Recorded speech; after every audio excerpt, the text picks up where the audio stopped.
Shalom. Welcome again to another edition of Seekers of Meaning, the podcast TV arm of Jewish Sacred Aging. We very, very much appreciate you being with us. And from what I'm going to suggest to you is going to be a very, very interesting conversation. Let me get right to it and welcome from Jerusalem, Rabbi Michael Marmur. We're going to be talking about his new book, Living the Letters. Dr. Marmur is the Associate Professor of Jewish Theology at our seminary, the Hebrew Union College, based on King David Street in Jerusalem. This is a commercial for my colleagues, educators, etc. Please get a hold of this book. This is an unbelievable opportunity to engage your members in some very, very serious, sometimes very provocative understandings of contemporary Jewish theology. Some of the themes that we've talked about on the air, and I'm sure you talk about, and I know colleagues talk about amongst ourselves. Michael, welcome. First of all, we're recording this in the middle of June. We've already discussed that you may have to run to your safe room because this is the week of all the missiles. We're wishing you well and health, and you and your family. So right now things are calm. You're okay? Well, whether things are calm and whether I'm okay are two separate questions. We're okay. I've actually just come, which is relevant to your wonderful podcast, from my mother's assisted living facility, which is just 5 minutes or so from our home in Jerusalem. And just been hanging out with her for a little because it's been difficult doing so for these last few days. I wouldn't say that people are calm. The situation is tense. It's interesting to imagine us a month forward, where we will all be and how things will seem. But right now we're in the early days of this standoff with Iran, and it's difficult to know where it will lead. But here in Jerusalem, we're privileged to have, comfortable homes and good support systems. And yeah, I'm fine. Thank you. So give your mom a hello for me, please. I will. Living the Letters, the alphabet of emerging Jewish thought, also the technical stuff. How does one get a hold of this book? Because is this going to be like in Barnes and Noble or Amazon, or how? Because somebody, I'm sure people will want to get a hold of it. Okay, let's do that first. I'm happy to tell you that. So there are two ways you can get hold of this book at two different price points. The quickest way and the most generous price point is you can download this book on any electronic format, Kindle or any other way, for the attractive price of $0.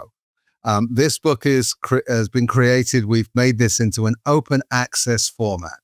So the whole book or any particular part of it, you can simply access electronically. The other way to get a hold of it, I'm not sure about Barnes & Noble, but I am sure about Amazon or any other, kind of book ordering service. It's something in the $35 price range, and it can be ordered and delivered. I'm not sure that it's going to rival the bestseller, the New York Times bestsellers in all good bookstores, but although I wouldn't mind at all.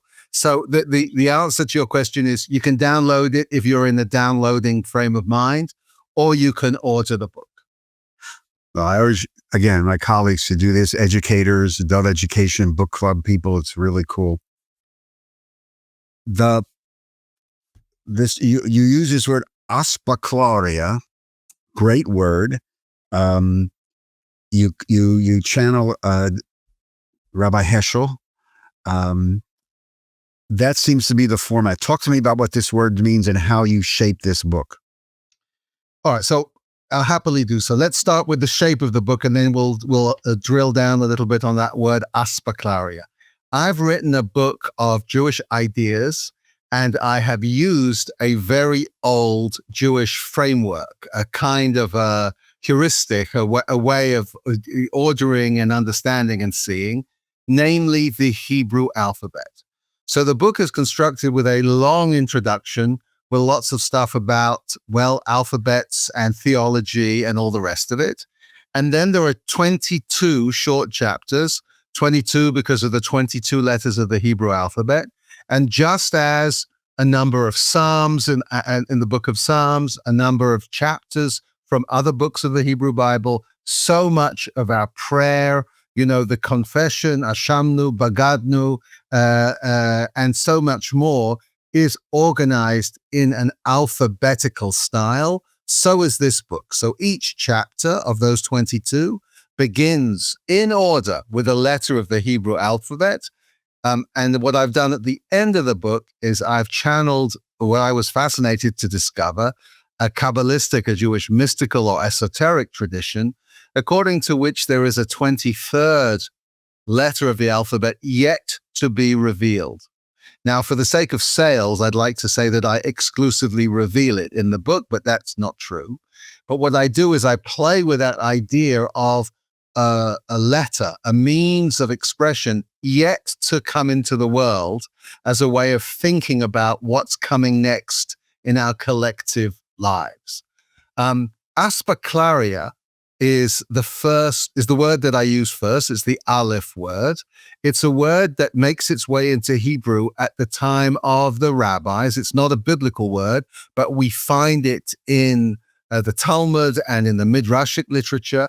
It comes from the same root, both from Greek and Latin, that we know in English from words like spectacle, or speculate, and indeed a specularium. It's or a speculum. These are optical devices that are used. There's a wonderful book by the scholar Elliot Wilson, Through a Speculum That Shines, which plays with an idea from the rabbinic Hebrew aspaklaria. I use that word for the first chapter of the book, the first main chapter after the introduction, to talk about different ways of seeing, about pluralism and perspective, about prophecy. I'm raising there the question, which is a major question for all people who take modernity seriously. What happens when I perceive of the world in a way that's different from the way you perceive it? Is it a zero-sum game that one of us is right and one of us is wrong? Or can there be multiple perspectives? You pay a price either way. If you have the idea that there's one sole perspective, the price you might pay is arrogance and fundamentalism and all the rest of it. If, on the other hand, you believe in the possibility of multiple perspectives, there's another risk, which is, does every view hold equal validity? Is there no truth? We're living as we do in an age of truthiness, as it's sometimes called. These questions are really urgent. So that's my first chapter. And if you pay close attention during the book, you'll notice that I contrived to put that word, aspaklaria, into every single chapter of the book. So it runs as a kind of a thread throughout the work. You write in the introduction, which in itself is worth the price, the challenge of anxiety as being the parent of creativity, anxiety as the parent of creativity, which is a great phrase. And then you go back to the incident of Megiddo and the jail, which is the genesis of this book. So could you walk us through how being in the jail led to this? Yes, certainly. I opened the book somewhat provocatively by saying that I was in jail when I first had the idea to write this book. And that is true. I was serving, as I describe it in the book, as perhaps Israel's least significant soldier throughout its long military history. Was serving as a jailer, I was in the military police. This is in the 90s. I'm sitting in Megiddo jail, which is the site of the biblical battles of Armageddon and all the rest of it, sweating profusely, finding some kind of refuge in the synagogue of the jail of Megiddo, less for its spirituality than for its air conditioning, reading a book which had then recently been published by Eugene Borowitz called Renewing the Covenant, which is all about, it's a remarkable and very significant book of Reform Jewish theology, which asks the question of what it means to be bound, to have duties and responsibilities if you are fundamentally a liberal person. And I found myself in uniform as a jailer reading that book with a very different resonance. I do remember, I will tell you, since I know you knew Dr. Borowitz, I told Eugene Borowitz some years later where I was when I read his book. And he looked at me, I think the expression would be nonplussed or bemused, was his response to all of this, because Israel, certainly the kind of gritty daily realities of Israel, was not very central in Borowitz's worldview. But here I was living out the drama both of a version of liberal Judaism and the drama of what has been described as the Jewish return into history, and asking myself, what does a committed Jewish life look like with this extra condition, if you like, of being in Israel? In the end, I hope that those who read the book will find resonance. You don't have to be a resident of Israel to be interested in the book. It's in English, it's directed to a broader audience, but that's who I am, and that's the perspective from which I come. So you channel some of this in a beginning with this juxtaposition drawn, I think, from the Borowitz book of the challenge of autonomy and covenant. This is at the heart of so much of the challenges right now in liberal Judaism. This comes up all the time in classes. We can do it. Reform Judaism, we do anything we want. We have total role of autonomy. We and medical ethics, and et cetera, et cetera. And then you have Eila Devarim she'ein lahem shiur in the morning service. Hey, you got to do you can't choose. You got to do these things. Talk to me about how this plays out in the book, but really also with you personally. So before we get to autonomy, I'm anxious that I didn't answer your question about anxiety. So I was going to come back to that. I wasn't going to let you forget that. Believe me. Okay. I was getting anxious. I was getting anxious. The anxiety never ends. So let me just say a word about anxiety. I argue in the introduction to the book that both anxiety and hope are engines of Jewish creativity. Some of your viewers and listeners may appreciate the analogy I'm going to draw now. Anxiety is a bit like cholesterol. There's a bad kind and there's a good kind. The bad kind of anxiety is what often paralyzes us and leaves us unable to function well in the world. But there is a version of anxiety which can galvanize us. And I bring all sorts of examples in the book of how great works, this is not a great work, but it's my attempt, but great works of the Jewish past have been rooted in a kind of productive anxiety. Saadia Gaon, more than 1,000 years ago, writes that I went around Baghdad and I saw members of my community drowning in a sea of doubt and uncertainty. He's probably referring to the growth of the Karaite heresy, right, as it was known, and the attractions of Islam and a version of secularism and all the rest of it. And he says there were no divers to help people come up from the depths when they were drowning. So I thought I should do something. I should try to articulate something. I give another example of a book written just a few decades ago by the late chief rabbi in the United Kingdom, Jonathan Sacks, called Will We Have Jewish Grandchildren? He's giving a name to an anxiety that I hear from people all over the place, where they wonder whether the blandishments and attractions of modernity, with all of the blessings that they bring, will so weaken the kind of very attenuated links of Jewish solidarity and connection that maybe the whole thing will, fall apart. These are anxieties. Now, you can be paralyzed by them and just sort of sigh and wail and gnash your teeth, or you can think, well, how might I respond to them?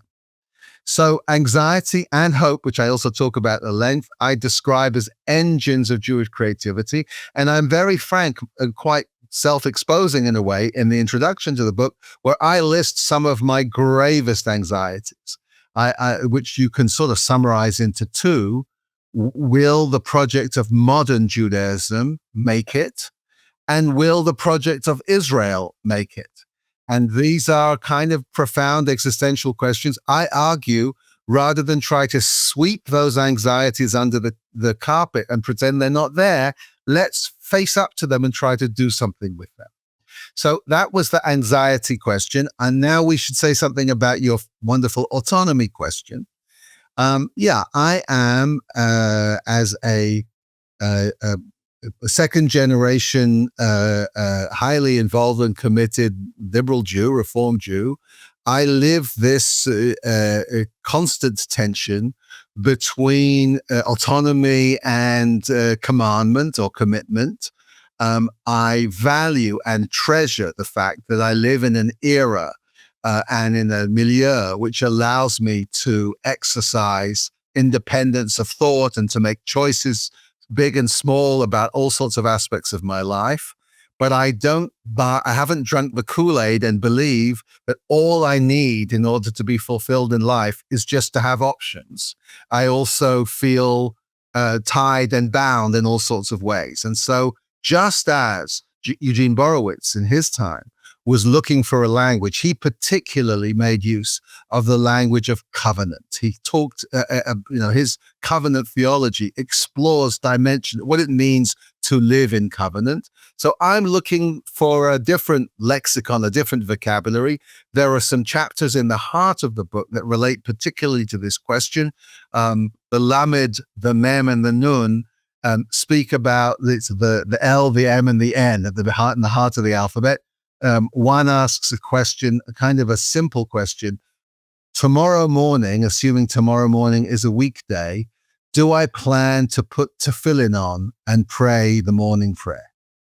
It's a beguiling question. For an Orthodox Jew, most of them, it's not a question. Certainly for a male Orthodox Jew who feels bound to do so. For a secular Jew, or for that matter, for a non-Jew, it's also not a question, because it would be an absurdity perhaps to imagine doing so. For me, it is a question, and I try to explore it. The next chapter talks about tradition, what it means to be part of a tradition, and whether a tradition is static or changing. And the chapter that comes after explores the concept, a remarkable biblical concept of the oath or the vow, which is an instrument of Jewish commitment which places the individual at the center. I'm interested in kind of rediscovering this neder, sometimes translated as a vow, as a kind of a tool of that will allow Jews who value their individualism to think in terms of commitments that go beyond that individualism. Yeah, in the neder, because you channel Rabbi Yaffe, Rabbi Boyden, Mickey Boyden. I remember his dad from Southwest Essex, and which is a story we don't want to tell on the air. I don't know it, but it sounds intriguing. No. It was one of those great. Anyway, and you speak about the Reform slogan of informed choice. Excuse me. You mean Rabbi Bayfield, not Rabbi Boyden. There are both rabbis, but I think it's Tony Bayfield. Yeah, both wonderful rabbis, but that's the one you meant. Yes, thank you. I went back into 19 whatever, doesn't matter. But this idea of informed choice and this tension, we're living in it in the States more so than ever, because there's a tremendous amount of anxiety, negative anxiety, which could be positive anxiety if it's channeled correctly. Right now, I don't think it is. But could you just speak to this about you also talk about, can Judaism work? Can Israel work? And if this flows, I thought, as I read the book, it flows through the book, both literally and in between the spaces, in between the lines and in between the words. Where are you with this, Michael? Look, you're speaking to me at a kind of critical time in our history where these questions are. You just look around. Let me take a step back and take another stab at your really good question. There's an amazing essay written by Shimon Ravidovich. He wrote it. There's a Hebrew version and an English version in which he describes the Jews as the ever-dying people. And it's a brilliant idea. The notion that it's a bit like my argument about anxiety and hope, that perhaps one of the secrets of our longevity and our ability in a chameleon-like way to change form and to adapt to new situations over, 3 millennia is not the triumphalist sense that we're great and we're here to stay and everything's going wonderfully, but actually the anxiety, the nagging sense that we may be the last generation. It may be all over.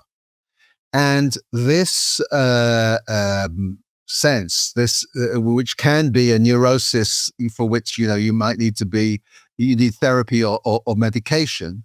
But it is also, first of all, there's a lot to base it on, right? Our situation is indeed, we're in the best of times and worst of times. My late father would often say that Jews have rarely in their history, if ever, had this amount of agency and influence and affluence and all the other markers. But on the other hand, rarely has the project of Judaism seemed so vulnerable or so compromised. And both things can be true.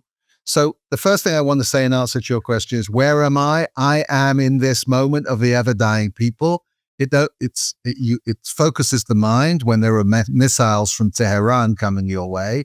But even beyond that, the question of, let's personalize it, will the generation of our children and our grandchildren and their children find reason and motivation and magic and beauty in continuing this Jewish story, when indeed there are so many alternatives and other lifestyles and possibilities that they could choose to take on. So that's kind of where I am when it comes to this question. I want to say something about informed choice, which you mentioned. I'm critical of one of the great reform slogans of previous decades, which you will still hear repeated by many committed Reform Jews, which is that what we do is an informed choice. You understand the theory, right? Before you decide about whether you're going to do this or that Jewish thing, you research it, you learn about it, you engage with it, and then you make an informed choice.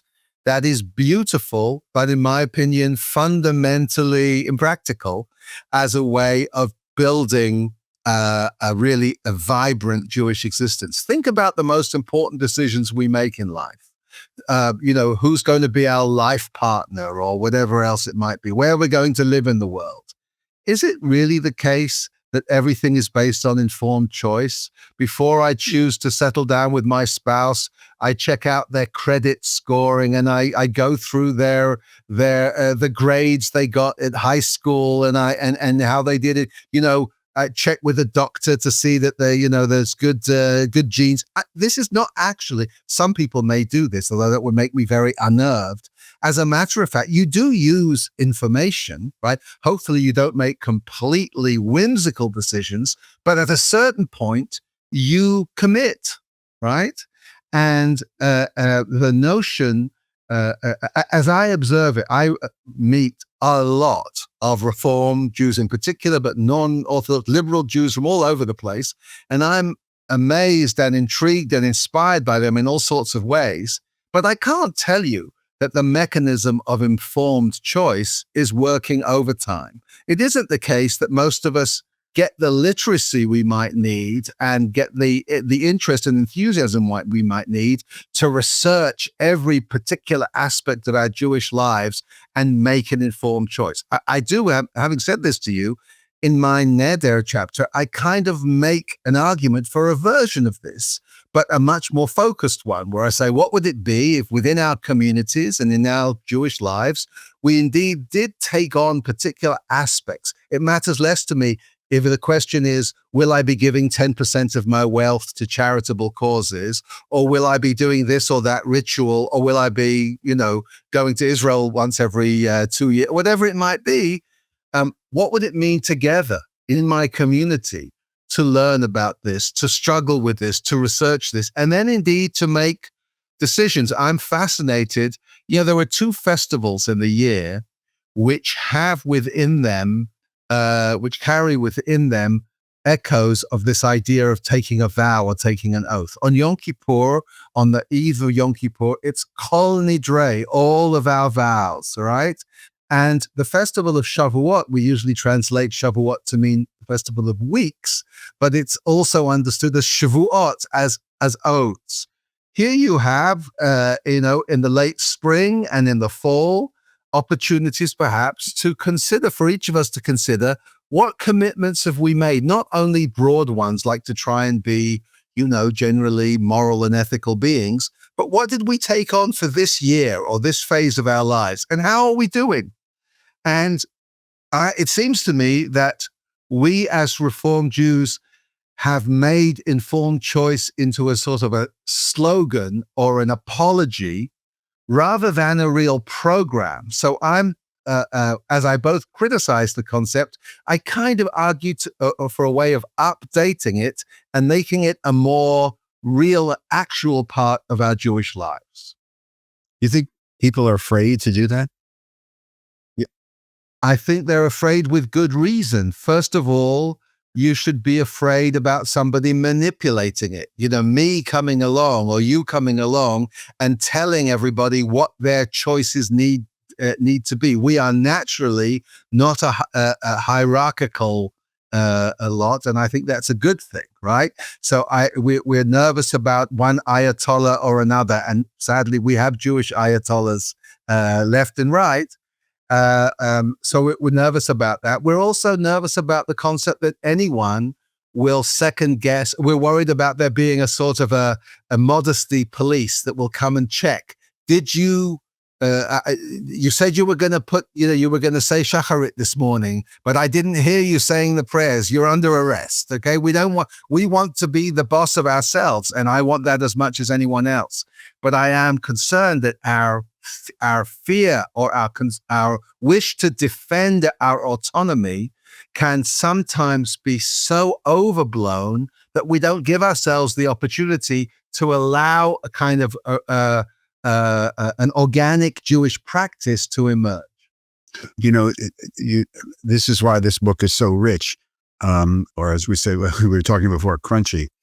In one of the chapters, the Kosot Yeshurach chapter, you quote Richard Rubenstein and a line that says, quote, we were prepared for everything but the 20th century. Yeah, it's a great line.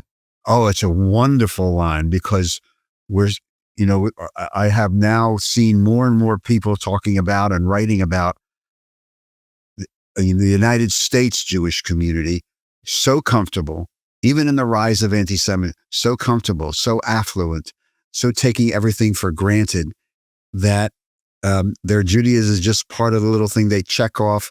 Get the bar mitzvah. Okay, thank you. We go here. That, thank you. We a member of that. Thank that. Without any substance to that. A lot of us are. So it goes to this tension and the anxiety, but there doesn't seem to be any. I don't know what the way out is. This is why I wanted to talk to you about this book, because you really, that was that one line on that Rubenstein thing. Are we prepared for the 21st century with the blessing and the curse of technology, AI, and the seemed siloization of everything? Well, I think to judge from the first quarter of the 21st century, I don't think we're ready for it. And there's not much evidence that we're prepared for it. I don't want I don't want people to get the sense from this conversation that this is a grouchy book. Oh, no. Or a preachy book. It's not intended to tell people how we've done everything wrong. The person who comes in for the most sustained criticism in this book is me. I'm not looking to point the finger at anybody else, but I am trying to be critical in a constructive way. I'm not a naturally very critical person, but I do believe in the beauty of critical thought, and I read a lot and think a lot about ways in which different prisms, different aspeclarias we can use to try and understand our situation.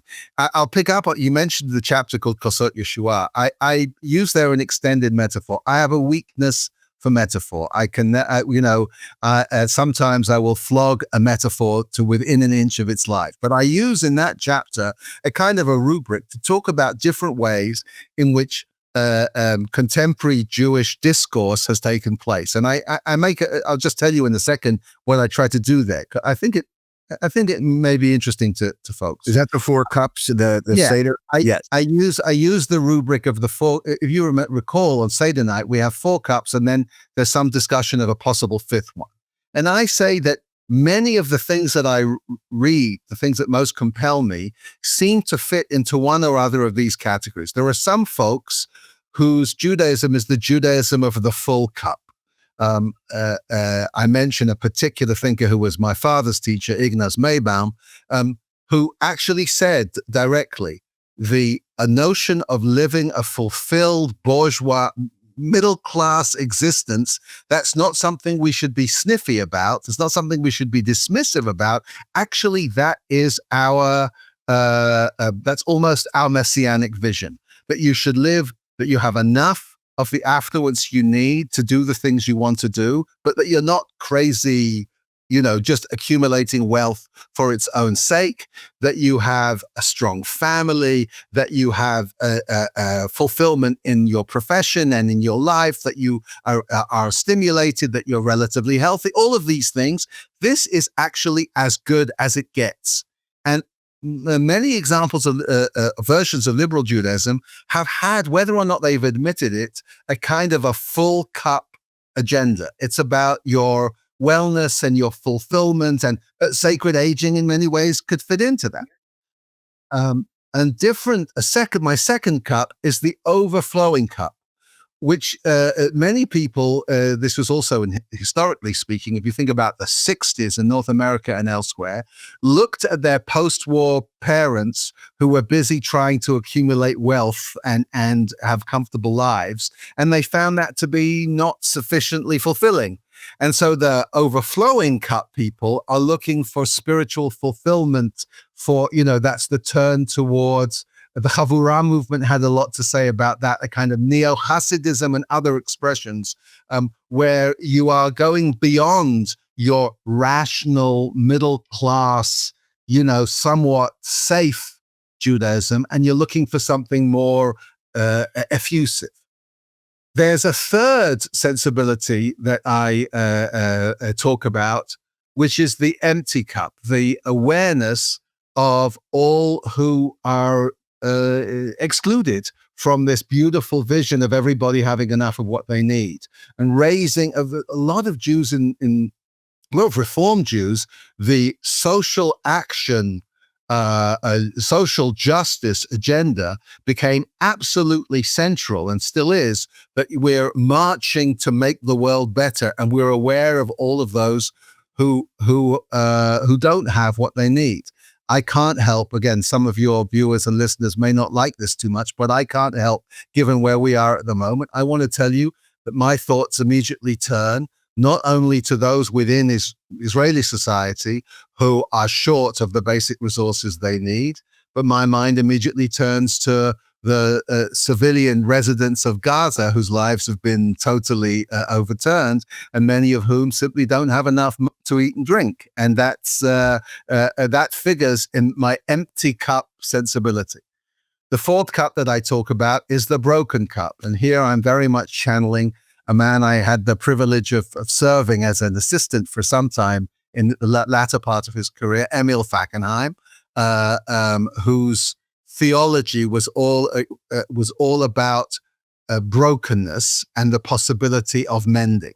So the broken cup people would argue that all of our models, all of our paradigms, the way we thought that our Judaism ought to look like, based, for example, on the 19th century classical reformers and all the rest of it. All of that has been broken by the traumatic realities of the 20th, and now we can add the 21st century. And we need new ways of thinking about everything, that none of the old systems of certainty and optimism will work anymore. I end that chapter by channeling this thing in the Haggadah, where having talked about the four cups, we point to a fifth, and I try to see whether there's a way for us to hold these various. I don't think in the end, the question is, are you in the spirituality camp or in the social justice camp? The question is, can you hold these various concepts, these various ideas in tension with each other? And you alluded to the Gaza thing, and before we start running out of time, I want to mention that there is a chapter on your views of Gaza, extremely relevant and powerful. But before there's so many things I got to ask you, but one real fast one. That second chapter, B. You really channel the Lech Lecha to go in me. Talk to me a little, because I found that maybe it's because where I am in my own journey, but again, I don't think we talk about where so much time in the Tikkun Olam world, outward, let's save this world, let's do this world. But inside, we see this a lot in sacred aging. Where am I now as the time begins to run out? What about within me? So talk to me a little bit about that chapter. It's a great chapter. Yes, thank you. Well, it's a bit confusing because the second letter of the English alphabet is B, but I use as a word the Hebrew word B for my bet, for my second letter.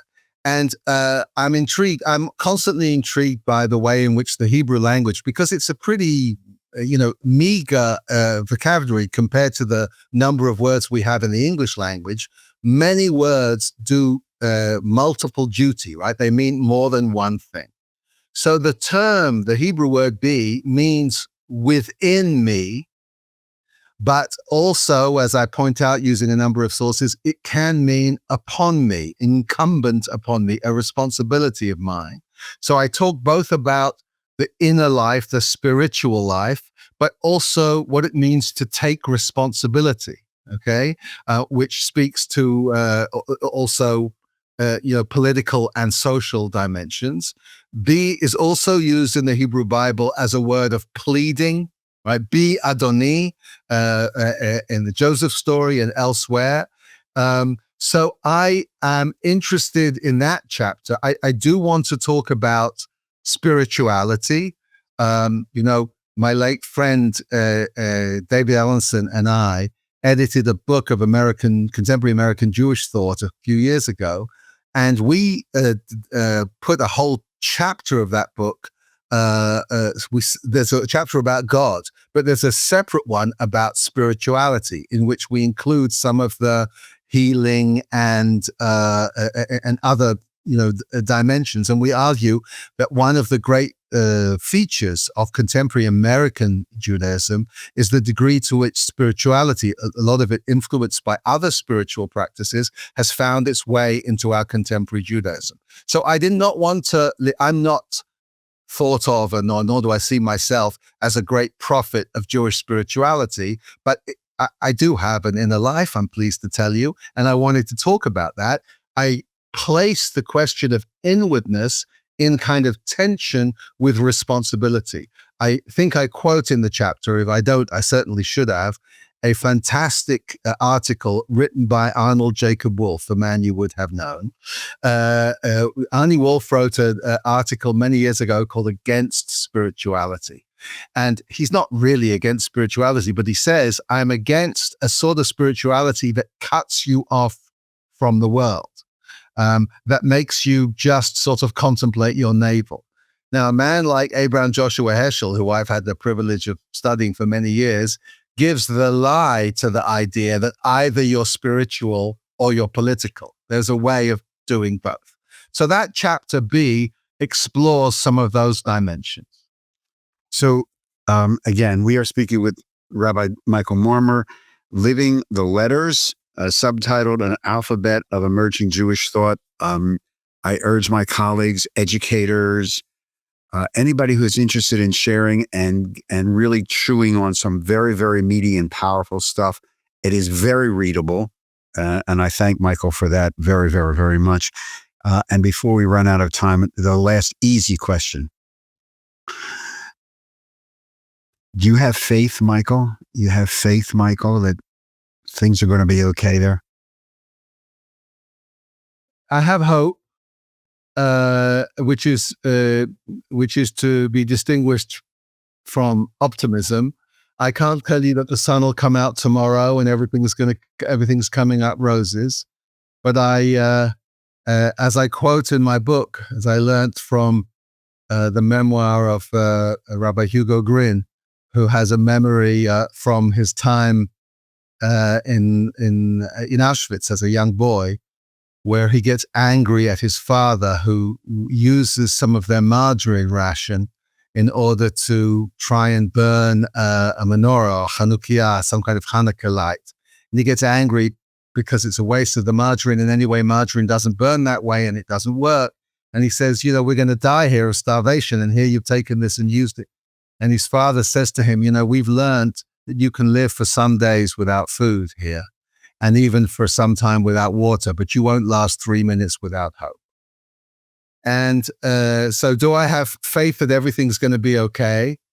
I have determination for us to face up to that which is within us and that which is incumbent upon us, for us to do the very best we can.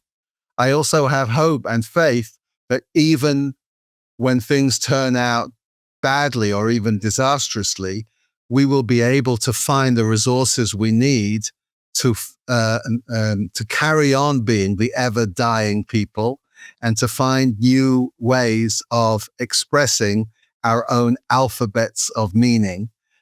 So I'm not